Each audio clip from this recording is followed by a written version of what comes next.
தென்சேரி மலைக்கு அருகில் சின்னமலை என்கிற பெயரில் எல்லாம் வல்ல இறைவனை திருமால் தவம் செய்ததின் அடையாளமாக அத்திருமலையில் திருமால் திருக்கோயில் கொண்டிருக்கின்றார். அங்கே ஒரு அதிசயத்தை நீங்கள் கண்காணிக்கலாம்.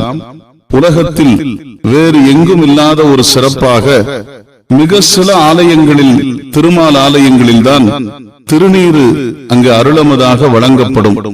அப்படிப்பட்ட ஒரு அதிசயம் அந்த சின்னமலையில் அங்கே வந்து திருமாலை தரிசனம் செய்யக்கூடிய பக்தர்களுக்கு திருநீரு தான் இன்றைக்கும் கொடுக்கிறார். அங்கேதான் திருமால் சிவதீக்கை பெற்ற ஞானத்தலமாக இன்றைக்கும் அருள் வழங்கக்கூடிய நிலையில் அற்புதமான திருக்கோயில் அமைந்திருக்கின்றது.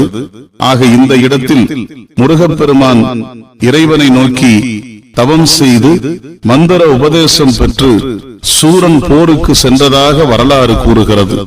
அப்படி